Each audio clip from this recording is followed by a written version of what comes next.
Hello, everyone, and welcome to the review of Game Week 36, the preview to the midweek fixtures in Game Week 37.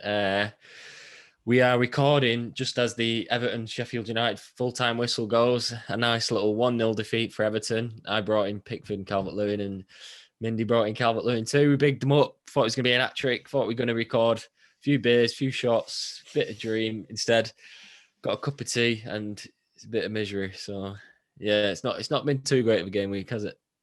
Yeah, it's been a bit of a damp squib. We're planning to have beers while we record as well, but Callum went early and got smashed up yesterday, so he's letting the team down more ways than one.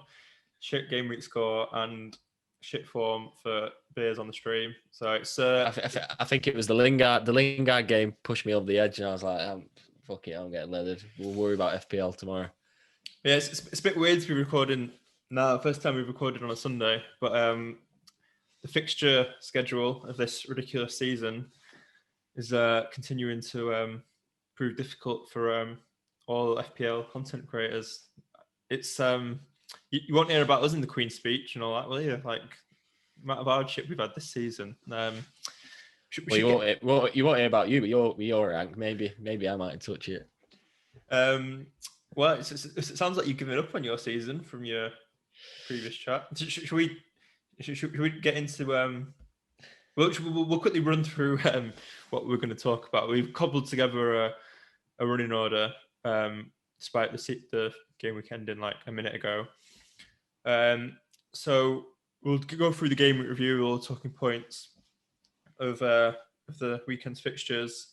We've got a little mention of all the budget strikers we considered and how they all did equally awful after everyone in the community seeming to pour over stats all week on who was the best one. They've all flopped. 2 games to go now of the season. So which teams of the last 2 have the best fixtures for these last 2, the best pair? And the news that came out just before the Liverpool game that Jota's injured, which is annoying for loads of people. You think maybe Klopp could have mentioned that, at some point before the deadline, but no. So yeah, who are the best replacements for Jota? That'll probably mess with a lot of people's end of season plans. Maybe a -4 for the end of the season, which people weren't anticipating. And then just generally a chat about end of season punts for other positions. Like people might want to the Aguero thing, an Arsenal midfielder, other random things people might want to do. I think that's it. Yeah? That's unless there might be something we've missed, to be fair, this week. But nature of the beast recording so quickly after a week's just ended. Yeah, no, I think that's everything. We'll get into it then. I'll start with my game review. So I got 43 points. That's hang on. I get to start then because I got 45. Get back in your box. Right, okay. Did you take a -4 as well? -8 I took. Oh right, yeah, definitely I get to start then. All right, okay, go on, make the most of it. I've got to take these small wins where I can. Rarity this season, so you go for it. You have all the glory. Yeah, so I outperformed Callum this week by a whopping 2 points, but maybe that might be a bit more the hits. I had no keeper this week. Decided not to take an extra -4 for a keeper. Just didn't really. Yeah, only mugs do that. Don't worry. Luca Dean, Everton are just such a disappointment. Luca Dean, both times I've had him this season, I've got him in for double game weeks. And he got me 2 clean sheets in the last double game week, and he got me 2 clean sheets again this double game week. But then when it's not a double game week, he does fuck all. So maybe I don't know what the lesson is there, but only get Everton players for doubles and then just ignore them for the rest of the season. I don't know. Very, very strange. Not being able to put anything together against Sheffield. A relegated Sheffield, but nothing to play for. Playing 17-year-olds. If you can't tell, it's very, very frustrated. Dallas and Alexander-Arnold brought some points in. I think a lot of people have them, so not much to talk about there. Gareth Bale was my one of my transfers. I brought him in for Fernandes. I talked a lot last week about why I thought the risk was worth it getting rid of Fernandes, because I don't think he'll play a lot of minutes in the last game, even though he's a big captain option this week. So Bale got an assist, which was, I guess, something. Ticked over, repaid the hit. Salah captain. Lingard blanked. Jota didn't play, and Vidra and Calvert-Lewin also blanked, and Kane got a goal. So, bit of an underwhelming week. I should say on Kane, he hit the post twice, I think, in that game as well as that. So he is going close. You can tell the golden boot's on his mind.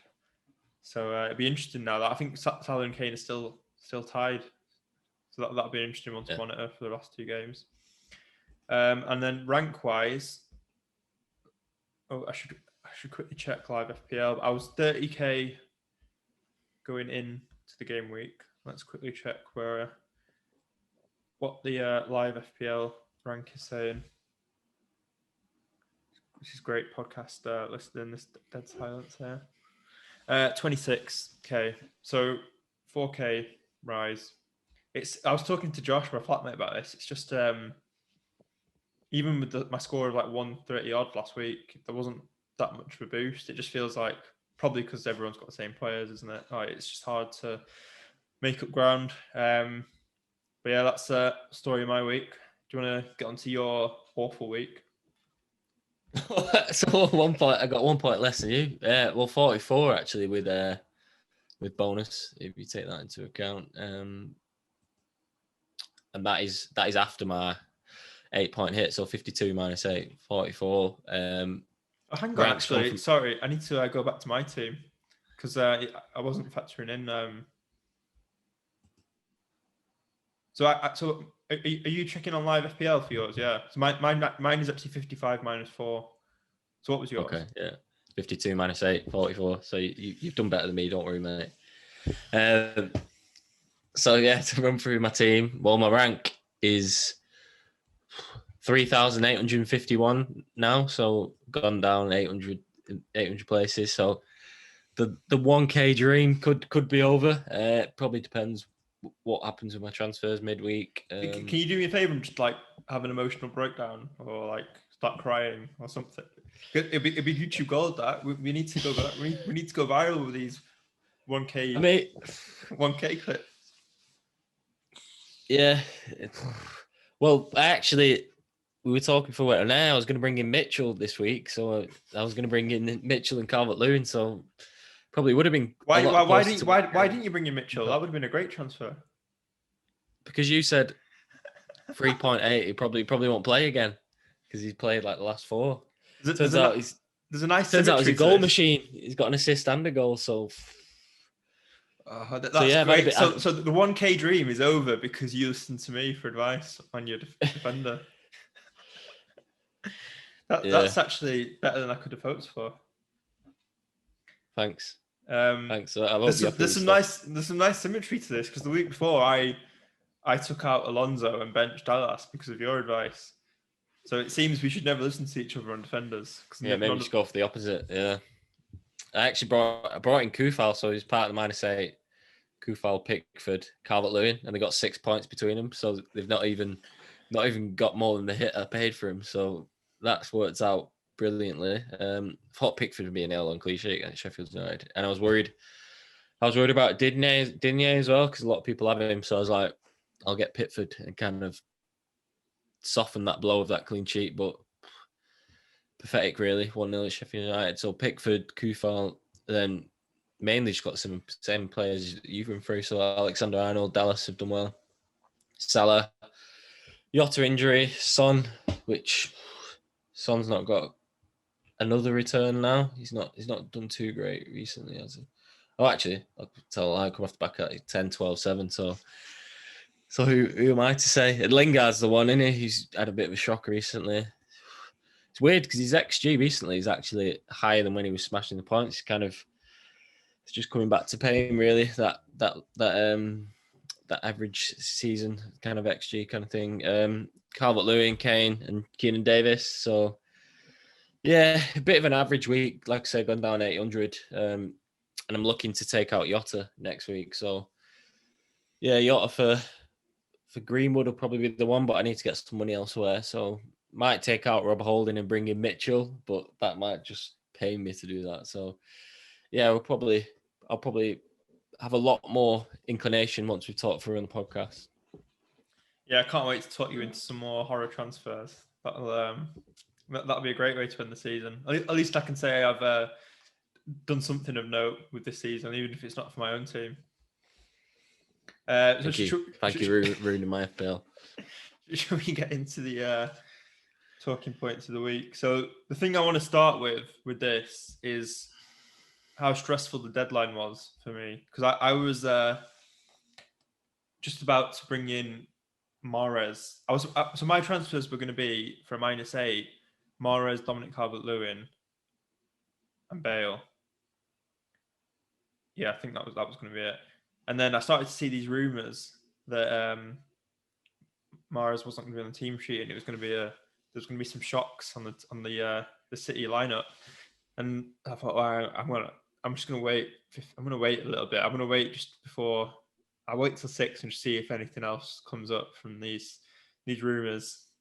Went on to the City journalist Sam Lee, and in mentions for him, there was talk of his.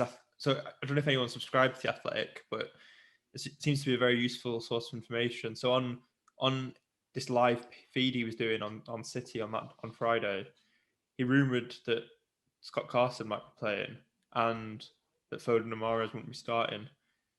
So given he's a respectable journalist and he's been right on most City things in the past, that was kind of the precursor for lots of people, including Late Riser. He went for Scott Carson on his free hit off the back of that news. And I was like, right, well, I'm not getting Mahrez then. And then didn't have the foresight to bring in Torres, which would have been decent. Because, yeah, once you figure that Foden and Mahrez aren't playing, there'll be some smart people who took that news as well. I'll get Torres then. But yeah, I'm not that intelligent, unfortunately. But yeah, managed to swerve a very, very awful -8 that would have been by the benefit of that team news leaking half an hour before the deadline. So that's something maybe to watch out for on Tuesday again. Get following Sam Lee, see if there's any news on City for any people who want to punt on them for the last 2 weeks. Because I was talking to you before about whether Foden and Mahrez are going to have to get some game time now, because they'll just be going into the Champions League final rusty as hell otherwise. Don't know if you've changed your mind on that or not. Yeah, there's still always an element in the Pep rotate. You think now, especially Mahrez, has not played the last 2 at all. He's not even come on, has he? So you'd think he will get at least 1 of the last 2. And as a City midfielder, that's probably a lot better than some people getting 2 games. So, well, yeah, we saw that with Torres bagging that trick, didn't we? Yeah. So it'll be interesting. Like I said, the last 2 games, though, I suppose how strong your bench is. You kind of want to play the players who are kind of going for something. So whether that's top 4, Golden Boot, obviously Kane and Salah, everyone has them. Or the Europa League qualification, which we'll move on to. But yeah, I can kind of see the merit now in hopefully Sam Lee might do his. I know City play an hour past the first game on Tuesday, so hopefully Sam Lee might go early with his little Q&A. You never know. Oh, I'd hate to be him on Tuesday. Think how many people are going to be tweeting him on Tuesday asking him. He's going to get. He set a rod for his own back now by. Yeah, I wonder how much journalists get asked about FPL compared to actual football. Well, the real world as compared to fantasy world. It'd be interesting, wouldn't it? Well, there was a question about Jota a few weeks ago that a journalist was like, I need to ask about Jota's availability. There's a lot of discussion about whether he's injured, and Jurgen Klopp was just like, no, he's fine. And that was just because everyone had got in a tizzy in the FPL community about him not being in the training pitches last month. So it definitely does affect things. I mean, we saw with the Grealish situation that FPL that's a classic example, isn't it? Can cause things to it can have unnecessary complications sometimes for managers and journalists. The other thing, just to circle back, he merits another mention, is Mitchell. I don't know if you've got anything else to say about the the points machine. What did you get? 13 points. I was set on doing that transfer all week, and then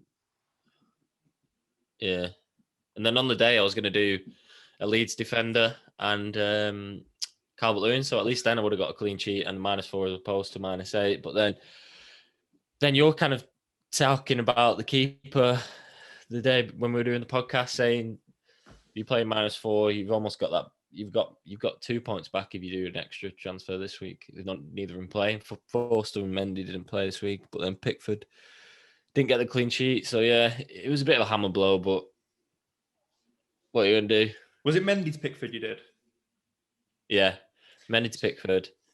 So I was considering that as well, but when Tuchel said that Kepa's going to play the cup final, but Mendy's still the number one, I was like, well, okay, well, I'm just going to hope that Mendy gets the last 2 games then for Chelsea. And I thought, well, I'm not going to take that -4. So that was the reason why I didn't take the extra -4. But could have been a stick on 6 points that look at it. Yeah. Well, I've just gone. I went to get my water. Mike went. You back? Yeah. Right. Did that pick up? I went to get a glass of water and took the mic with me. It just sounded like your game week. It just was like a big crash and a third and an explosion. So the guy second in our mini league, Zach, I don't know if you noticed, he brought in Mitchell this week. Fucking hell, of course he did. He's not close to you still, though, unfortunately. Anyway, let's move on. What else was there to talk about this week? I guess the other massive thing is Everton being wank at home again. You mentioned that 15th they are at home in the league, which and they got the Wolves fixture next, which looks good on paper, but now I'm not hoping for much. I'm obviously going to keep Calvert-Lewin and Pickford for that game, but yeah, it'll be interesting to see what happens. I'm not expecting too much now. I thought Calvert-Lewin was going to run right today, but didn't work out. I mean, if I didn't have Jota to deal with now, Calvert-Lewin would be on the chopping block for me after that. Because, like you say, just another home fixture against Wolves. It's not, if they couldn't do it against Sheffield, what are they going to do against Wolves then? But yeah, he gets one more week, Calvert-Lewin, just because of Jota's injury. Day of execution. There's probably something we've missed that we should talk about this week, but I think that's about it in terms of like talking points that of FPL interest from this week's games. Let me just have a quick scan through the scores again, just to make sure we've not missed anything. Is there anything to say from yesterday's games? I guess maybe so we didn't mention Southampton players last week, and their fixtures were all right at the end of the season. It was one of the most impressive performances yesterday. Southampton, they've got everyone back now, so it's been a rarity for this season for them. I know they've not had a great season, but they've been quite injury affected, haven't they? And they had everyone back yesterday, and they looked really good. So yeah, because Ings was a consideration for me towards the end of the game week instead of Calvert-Lewin, and so I was quite relieved to see that he. But usually when Southampton score 3, you'd think Ings would be involved, but he wasn't. He came off early, I think, as well, didn't he? They've got players obviously who are going to be fighting for Euros now. So Ings and Ward-Prowse, they're probably very much on the periphery, aren't they, of getting that in that 26. So yeah, they might not have anything to play for in the league, but they've got 2 of the key men are going to be wanting to play. I watched Ward-Prowse the last couple of games, and he's been literally flat out full game. So I think he desperately wants to be in the Euro squad. And I don't think he'd be too far away, to be honest. Because other than Trippier and Trent, I suppose, England aren't blessed too much with like dead ball as specialists, whereas Ward-Prowse is every corner and free kicks absolutely brilliant. Yeah. It's just he's one of those sort of not so attractive FPL options, isn't he? Because he kind of just ticks over like an assist here and there, and then the odd goal. Yeah, but he's 6th now in the midfielders, which I think there's only Mane, Salah, Son, Bruno, and Harrison ahead of him. So Yeah, he's ticking along, and the amount of goals they get from set pieces, he might not be a bad shout last two. It's a bit of a like. I wonder if that's actually like something we can talk about at the end of the season, like in pre-season. Like, it's a bit of a theme has merged with like these players that just tick over, ending up towards the top of the points ranking. So, you were on about Harrison before we started, and like Cresswell was top of the defenders list a couple of months ago, and he sort of just got there under the radar with his assists from corners and free kicks. So these players that maybe we don't sort of flag up every week because they're not explosive, they're valuable in a way because you can put them in and you don't have to worry about them. Just let them sit there taking over. You just got to be patient with them. So I wonder if that's something we can learn from this season in terms of strategy going forwards. Some of these set and forget type of players. Yeah, absolutely. It's just difficult because like a large part of like kind of what we advocate is like planning around the best fixtures and moving in players to target fixtures and stuff. So there's a bit of it's hard to combine those two strategies together, but it's probably maybe we need to rebalance that and maybe like not always just obsess on fixtures. Because I think this season certain players like Gundogan, Lingard, they've just shown that form sometimes can override fixtures. Certain managers who are dead set on just using fixtures come a bit unstuck this season. So you've got to be flexible, haven't you? Yeah, absolutely. Yeah. I think the rest of the stuff will come to like just as we go through the rest of the running order. So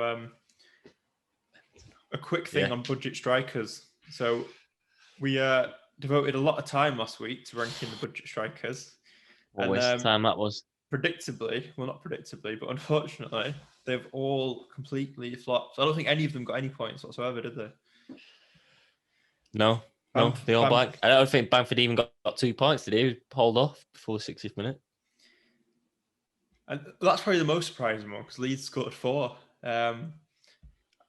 Chris Wood also got hauled off early, which is surprising. That never happens to him. It's just a bit of a vicious storm of a week for the budget strikers. That was the sort of position everybody was looking at to replace Iheanacho, and they've all.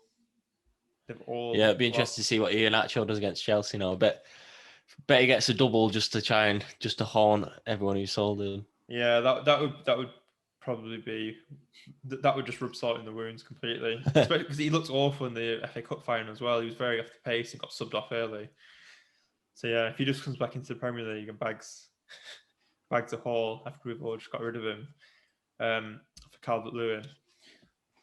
Yeah, it'd be a very interesting fixture that now because obviously Leicester will get a lot of positive from that. And if you asked me a week ago, I thought Chelsea would be a stick-on win for that. But I think there might be a bit of a mental block now having Leicester beat them. So it'd be an interesting game that I think it'll be close and there won't be many goals. So I'm not expecting Iheanacho to get a hat-trick. It's become a bit of a Callum catchphrase, that stick on. I think that's the first time you've said it in this podcast. I think you said it a couple of times in last week's one. What, stick on? Stick on. It's just emerged as like, oh, he's stick on captain for me. He's a stick on clean sheet.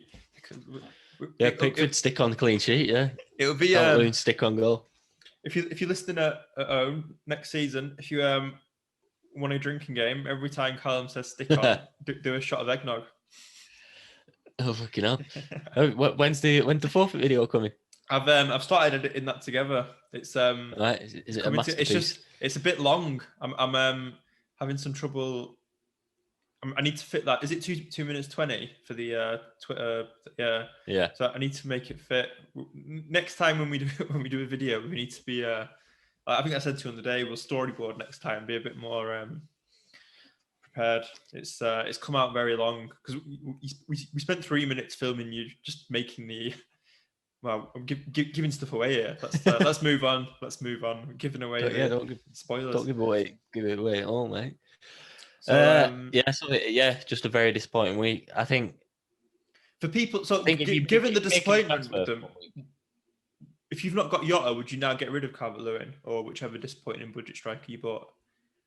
No, I think in FPL you bring a player in for 1 week and they don't do well, and you sell them. think you're asking for trouble. You've got to give them at least 2 games. I think Even after they've just blanked against Sheffield, it's even unprecedented. This after is that, uncharted territory. I mean, I might just be I'm, knee jerking, but I'm raging at that Calvert-Lewin blank. you can't ahead of Wolves game. Wolves don't look up to much, did they? That Tottenham game was very easy for him to do. Yeah. So you're advising patience. Yeah, I mean, there's not many games left yet. The games left, Yeah. but I think you've got to give him that game. There's not many better fixtures right now than Wolves at home. Well, there isn't any better fixture than Sheffield United at home. But I think be patient would be my advice. Right. I think so. Obviously, me and you have Jota to replace, so we kind of have to be patient unless we take a -4. But I'd say for other people, if you've got Calvert-Lewin, I'd be tempted to make that my transfer this week and just get straight rid of him. Because the Sheffield fixture was the one you were getting him in for anyway, really. And his fixture in game week 38 is awful against City. Whereas some of the other teams now have, as we're going to come on to, have a decent pair. So I think that if you've got Bamford, yeah, be patient because Leeds scored 4 and he was very unlucky not to be in the points. Whereas I'm not sure about Calvert-Lewin. Like, you, for example, would you be surprised if Everton blank again in that fixture? You wouldn't. Whereas No, with some of the other teams, and West Ham, Leeds, like Antonio, if you've got Antonio or Bamford, I'd be more inclined to be patient, as you say, and don't just bring them in for 1 week. But given Everton's home form, which you just pointed out, puts them almost bottom of the table, their morale after losing to Sheffield will surely be through the floor. I think there is, for some managers, I wouldn't say no to if they're thinking about getting rid of Calvert-Lewin. Interesting. And anyone who's got Jota though, that's the priority. So should we just get on to Jota replacements now while we're talking about him? Yeah. That probably links to Liverpool and the fixtures remaining. Yeah, it's a bit of a shame that because obviously Liverpool got 2 great fixtures coming. I think the obvious one is Greenwood, and that's probably what I'm going to look to do. Like I said, it'll probably be another hit because I'm a couple short, so like 0.2 or something, 0.3. But I think that Fulham game does have recipe for goals all over it. And is Greenwood, I know he's playing very well at the moment, but is he in United's first 11? So he might get both games and not get the Europa League Cup final because you kind of think it'll be Fred and McSauce, won't it? And then Pogba, Rashford, Bruno in behind Cavani.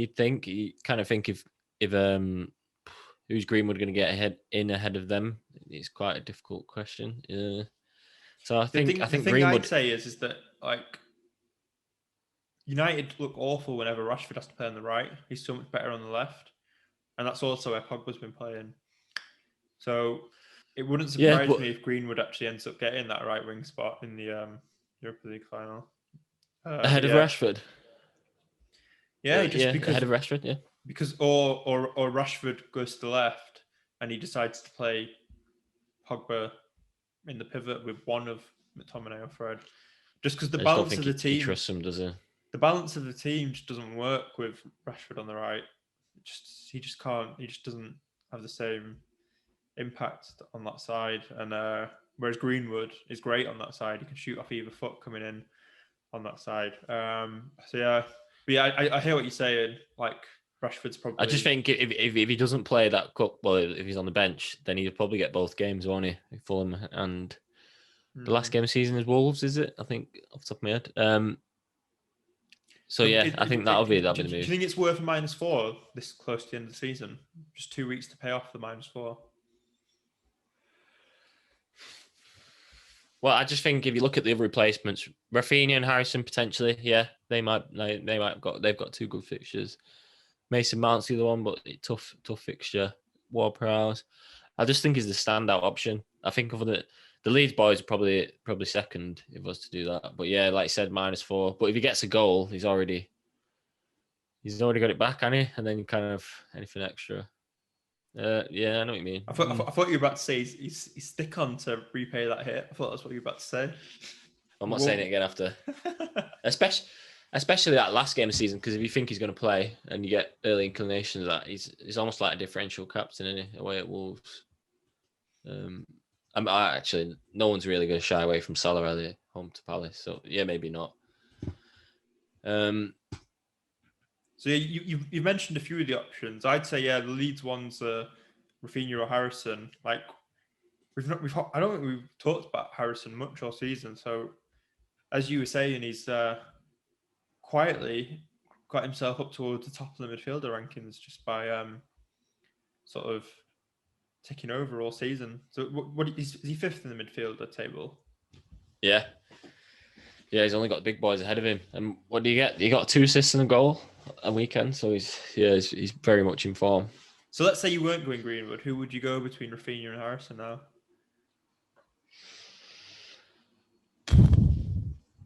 That was a very big. That was another explosion. Apologies to all the podcast listeners. Callum just let out a massive stream of air into his microphone. That was just my deliberation. Probably still be Rafinha, but I can see merits for both. Both very similar price, aren't they?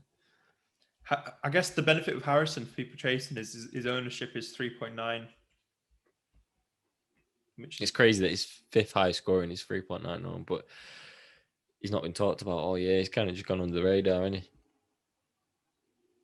I mean, Rafinha's not that well owned. He's 6.8, but I reckon most people will go for Rafinha just because he's got people have had him before. It's a bit of a easier one mentally to like get someone in you've had before, whereas Harrison's sort of never really been an option all season enough. So yeah, if you're chasing, I'd probably go Harrison. You might as well roll the dice.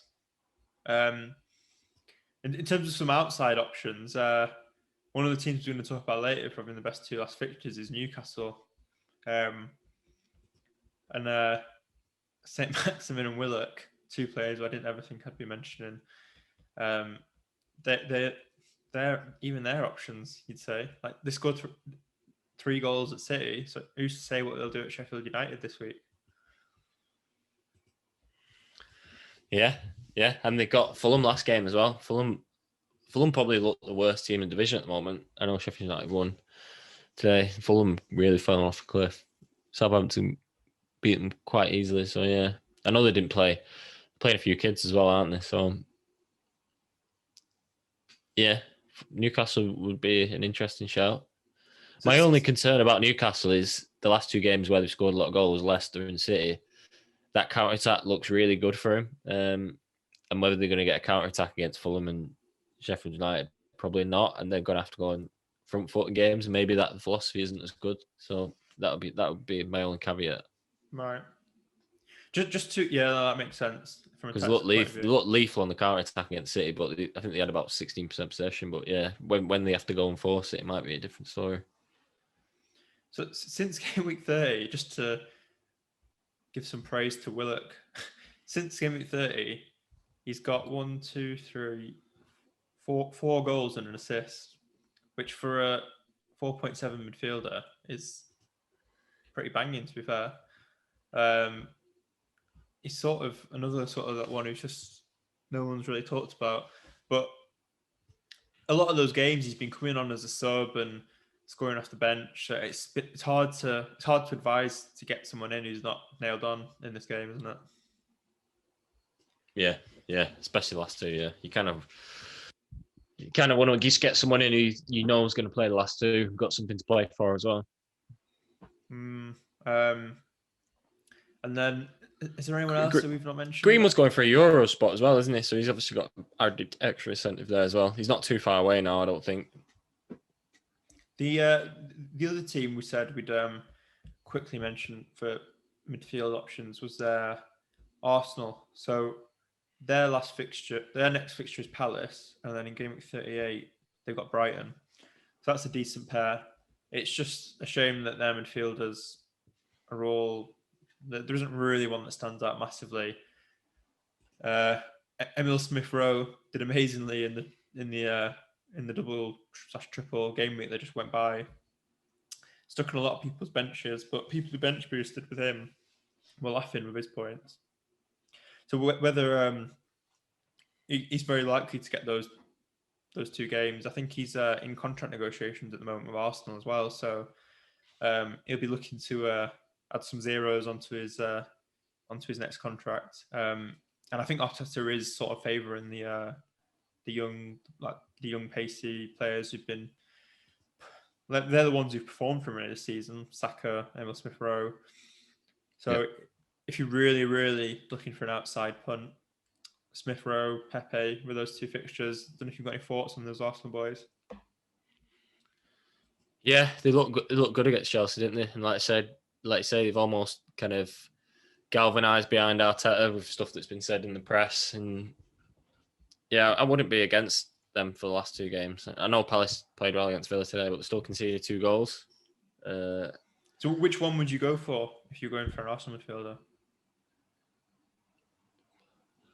Probably Pepe shout, probably interests me more just because you kind of think he's got a bit more explosiveness into him. Aubameyang, would you touch him? Obviously, he's a bit more. And to get to Jota to Aubameyang, you'd need a lot in the bank. But I wouldn't be opposed to an Arsenal shout for the last 2. Yeah, they're definitely options. And yeah, I think it's important to say, like, as you said, the stuff about what Arteta was saying after the Chelsea game, where he seemed very angry with the media, and it seems that some of the players wanted to show that they're still playing for him in that Chelsea game, which led to that dogged performance, which no one saw coming. I think everyone just thought Chelsea will win that game and be laughing with the top 4, but now that looks in doubt for Chelsea potentially, and Arsenal maybe playing themselves into a Europa League spot, so they've got something still to play for in these last 2, as well as just wanting to play for the manager, which seems to be a motivating factor for some of the players, at least. I'm not sure about Aubameyang. He just, I don't know, he just doesn't seem to have the same dynamism about him this season when he's with whatever he's doing. It just seems a bit lackluster. I don't know whether he's still got some effects, still not fully recovered from the malaria stuff. Yeah, or what, but it's an interesting one about me. He's almost on the brink of a point that Ozil was. I mean, he's not fully fell off the cliff that he has, but the way that he's obviously made the highest paid player in the team last year, and then Ozil, I remember a similar thing happening. Not too long after that, it kind of fell away, and it'll be interesting to see what Aubameyang does going into next season, whether he can bring it back or he kind of Arsenal left with a player there who they don't really want, and he's stuck on such a high wage that no one else is going to go for him. So it'll be interesting to follow that. I think he's going to need a flying start to next season, I think, to kind of prove that I was wrong. I mean, yeah, it's so. I don't think anybody saw this season coming from Aubameyang. Definitely not me. I started with him over Salah in that game week 1 team. Yeah, painful memories.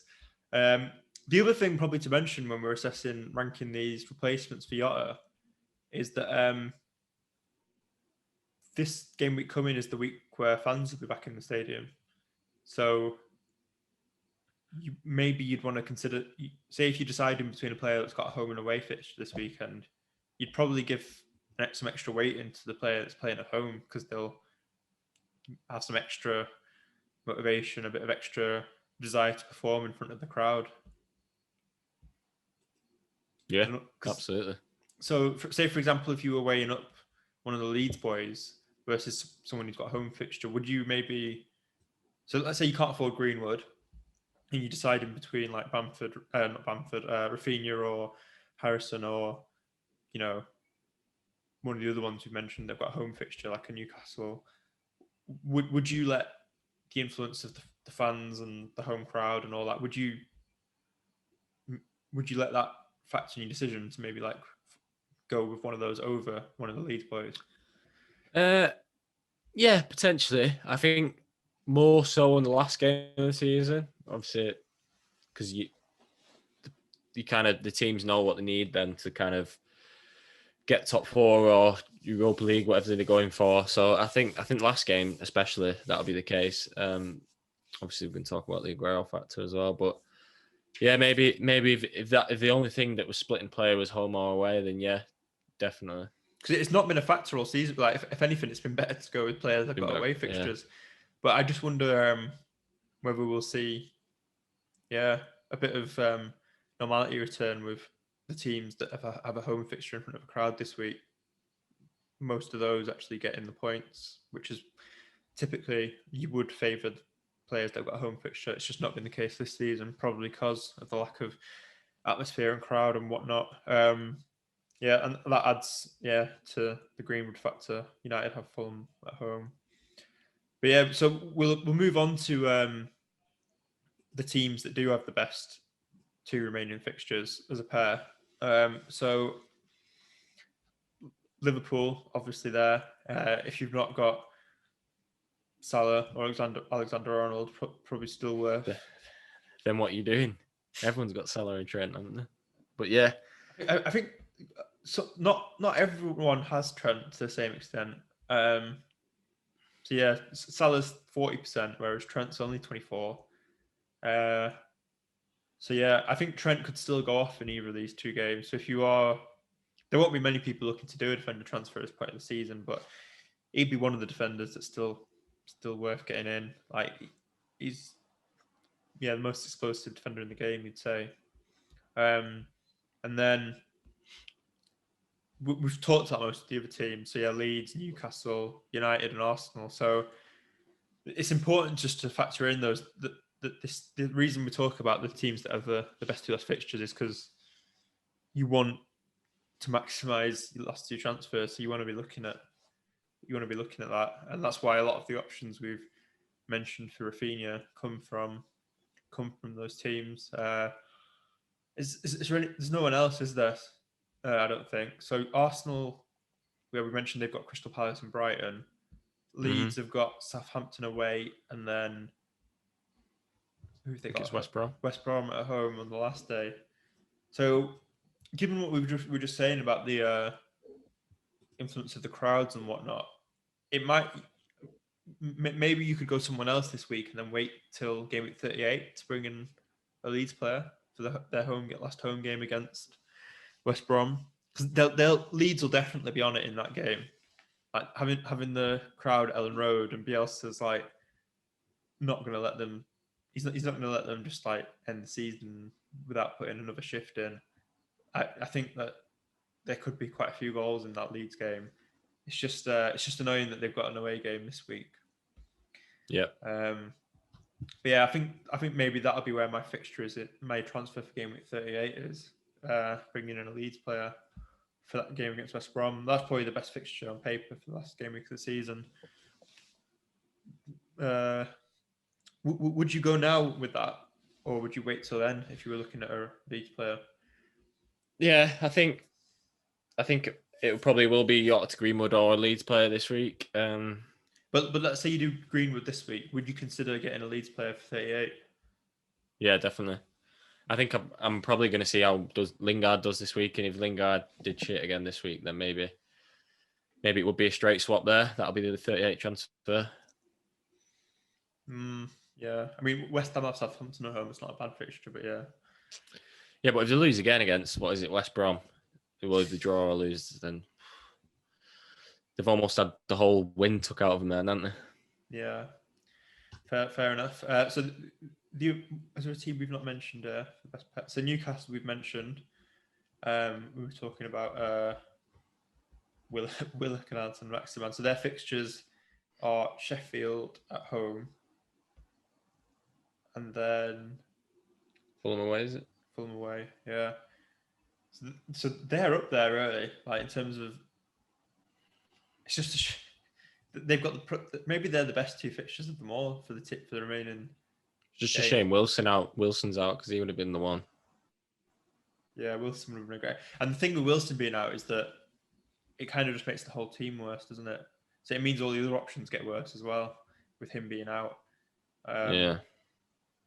Did you watch the Newcastle versus? Did you watch that game on Friday? I did, yeah. Yep. How did you think Newcastle looked? Good. It was a very weird game. I I think they were very good on the counter attack. I mean, obviously, had 2 penalties that they scored. If they didn't get 2 penalties on another day, it's a 4-1 foregone game. But they did get the penalties, and yeah, they look good on the counter attack. That's what I was saying. The last 2, it'll be interesting to see whether teams that they've kind of there, it's up to them to go out and attack, whether they'll be as good. Because I know the Leicester and City, they've kind of been on the break, haven't they? So that'll be interesting. Yeah, whether they'll actually struggle to break a team down when the onus is on them. Yeah. Fair play. And yeah, I think that's mostly it. We talked about United and Arsenal. They're up there for the last 2 remaining, having decent fixtures for the last 2 as well. So that's most of the options really. So it sounds like you're stick on for that -4 for Greenwood. Yeah. Rafinha might be the after talking. Well, I'll probably wait up tomorrow. I mean, the thing is, if you don't listen to your gut, and I've talked you out of what you want second week in a row, you'll have that preying on your mind. I just think Greenwood will get the last 2, especially because he didn't play the last game, did he, against Liverpool? He came on, but he missed that one. And the 2 games before that, he was probably the best player on pitch for both games. Yeah, fair play. Some people, a lot of people got rid of Bruno this week because of the blank. So if for example, me, and I've still got Greenwood, and a lot of those people will probably look to captain Greenwood this week even. Yeah. So I'll go along with that. If you don't have Bruno, I think that fixture against Fulham, and Ollie will play full strength against Fulham. There's no 2 ways about it, because United have lost the last 2 now, haven't they? I think if he plays a weaker team against Fulham and they don't get a result, it's bad rhythm to get into before Europa League Cup final. So he'll want to play a strong team, and he'll want to win that quite convincingly, I think. Yeah, that's a good chat. So we didn't actually add captaincy to the running order, but yeah, we should probably get that out of the way. So your captain is Fernandes Bruno. this week. Yeah. That's the reason I kept him. Yeah. Yes. Yeah, so for me, it's I'm probably going to go with now that I haven't got Bruno, it'll either be one of the 2 chasing the Golden Boot with Salah and Kane, or Greenwood. Yeah, it's a tricky one. I'm tempted to go with Greenwood, just for the fact that it's the United have got the game at home, fans back in Old Trafford, and the reasons you've just mentioned. If you were deciding between Salah and Kane, if people were just wanting to go with the player chasing the Golden Boot, who would you pick between Salah and Kane?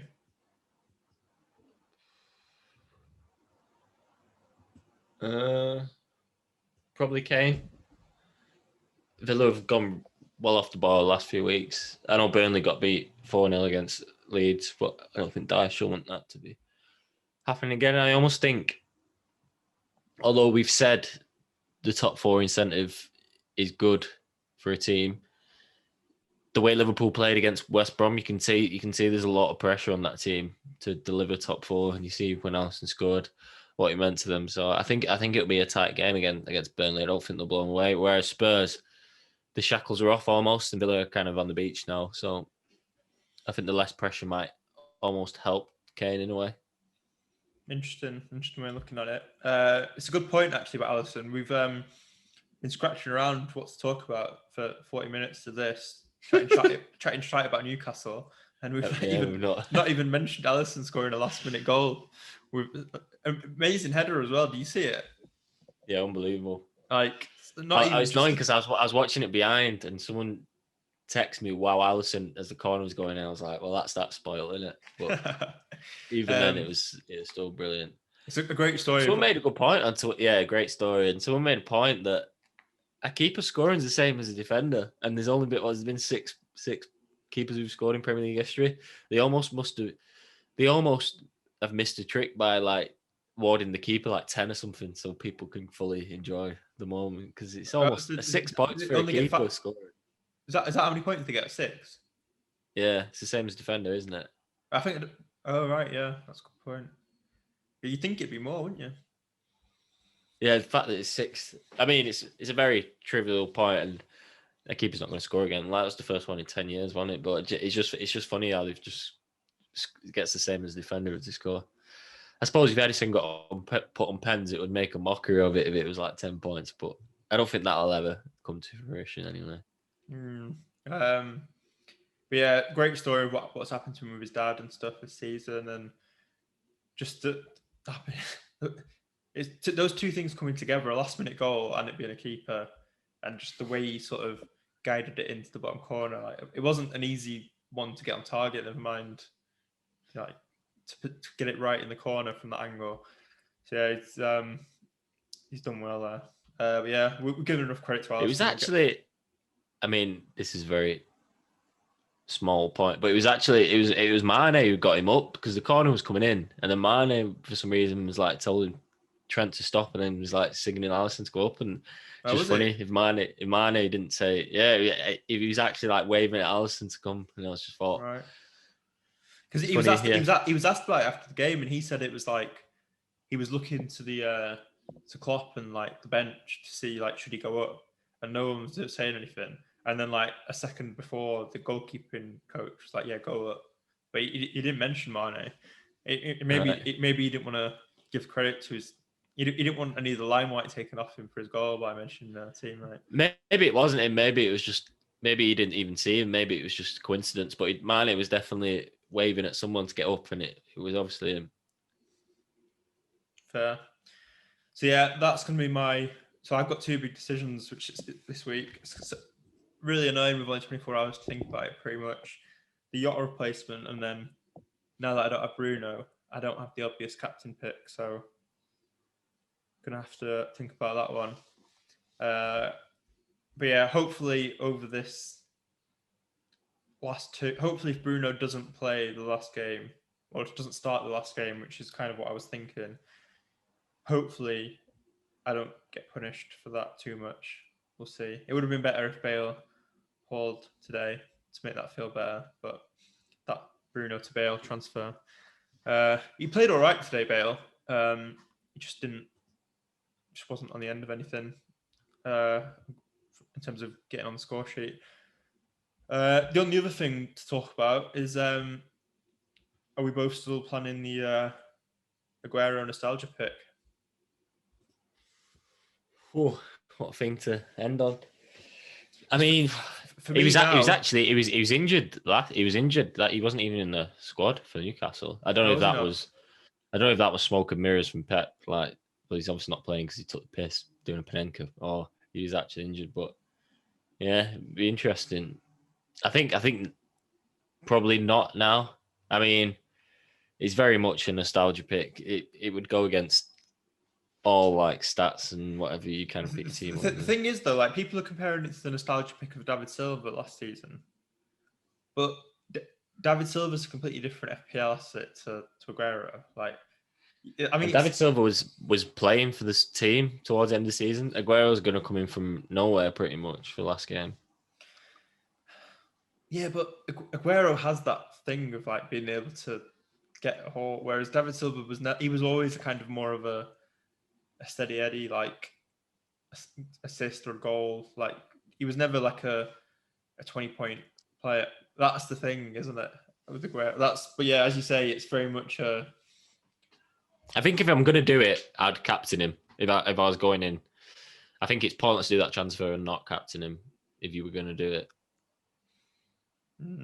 But yeah, I think circumstances as much as anything. Now I've got to go do a transfer this week, and I can't have two for the last game of the season.